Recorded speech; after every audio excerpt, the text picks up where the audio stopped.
नमस्कार विद्वानों, स्वागत है आपका मेरे इस YouTube चैनल पर। और आज हम स्टार्ट कर रहे हैं हिस्ट्री की वीडियो स्टार्ट करने जा रहे हैं। सीरीज एक चलाएंगे, पूरा आपको कोर्स कराएंगे। तो अगर आपको पसंद आए तो इसको लाइक और शेयर जरूर करना। तो देखते हैं हिस्ट्री यानी कि इतिहास। हिस्ट्री के 3 पार्ट होते हैं। सबसे पहले एंशियंट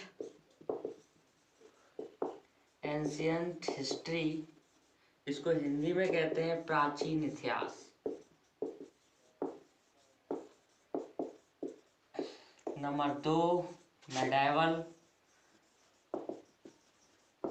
मेडाइवल हिस्ट्री, इसको हिंदी में कहते हैं मध्यकालीन भारत।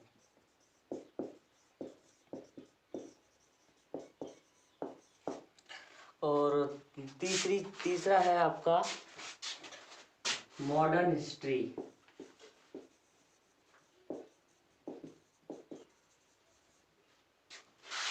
मॉडर्न हिस्ट्री इसको हम कहते हैं आधुनिक भारत,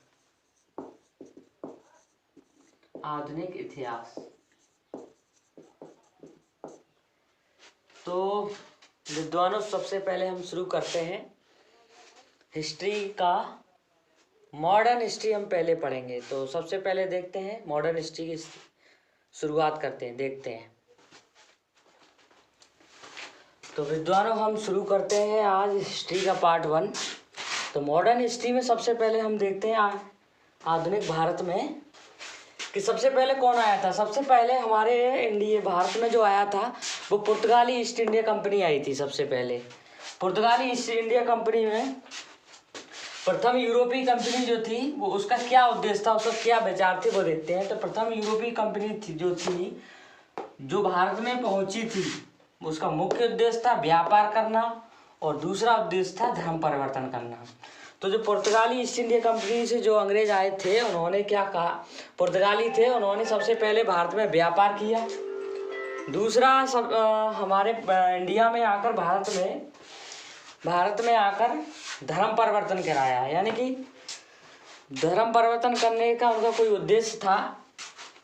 1487 ईस्वी में नाविक बार्थोलोमियो डियस ने केप ऑफ गुड होप, ये रास्ते का नाम है, उत्तमाशा अंतरी पर पहुंचा। सबसे पहले भारत में जो कौन आया तो नाविक था, वो बार्थोलोमियो डियस था। और जो रास्ते का नाम है वो है केप ऑफ गुड होप, ये हमारे रास्ते का नाम है। सबसे तो हम यहाँ देखते हैं कि भारत में जो सबसे पहले कौन आया था। तो भारत में सबसे पहले आया था पुर्तगाली ईस्ट इंडिया कंपनी। और प्रथम यूरोपीय जो कंपनी थी, उसका जो उद्देश्य था, प्रथम यूरोपीय जो भारत में आई थी, उसका उद्देश्य था व्यापार करना। नंबर 2 धर्म परिवर्तन करना। तो आगे अब देखते हैं। हाँ विद्वानों, तो आगे देखते हैं उसके बाद क्या हुआ। 17 मई या 21 मई, ये 2 विवादित डेट हैं, कोई भी डेट एक मान लो। 17 मई 1498 को वास्को डी गामा गुजराती व्यापारी अब्दुल मालिक की सहायता से भारत में कालीकट, जो अब केरल में पड़ता है, पहुंचा। साओ गोवियल नामक जहाज से। ये जो साओ गोवियल है, ये जहाज का नाम है। तो सबसे पहले 1498 ईस्वी को वास्को डी गामा गुजराती व्यापारी अब्दुल मालिक की सहायता से भारत में पहुंचा, कालीकट।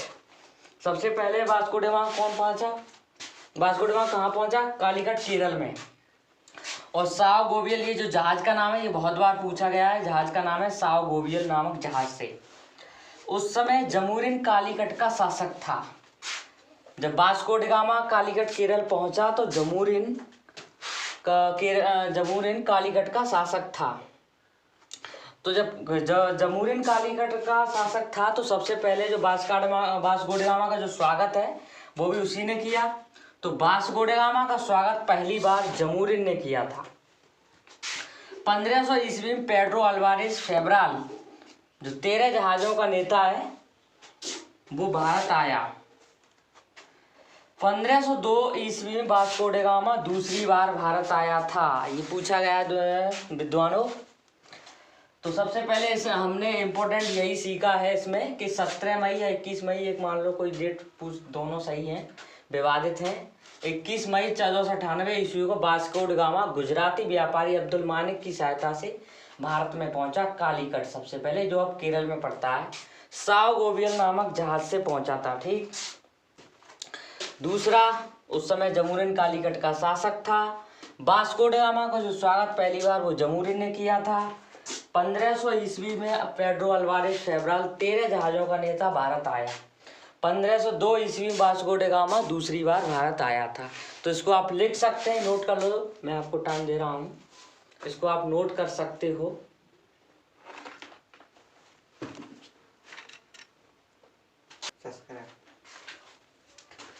तो दोस्तों आज के लिए हम इतना ही, और मैं नेक्स्ट सीरीज बनाऊंगा। अगर आप इसको सबसे ज़्यादा लाइक और शेयर करें तो बस यहीं तक। तो अब हिस्ट्री का जो आगे का पार्ट है मैं आपको बताऊंगा और पढ़ाऊंगा, पूरा कोर्स आपको पढ़ाऊंगा। अगर आपको पसंद आए तो इसको लाइक और शेयर ज़रूर करें। थैंक यू दोस्तों।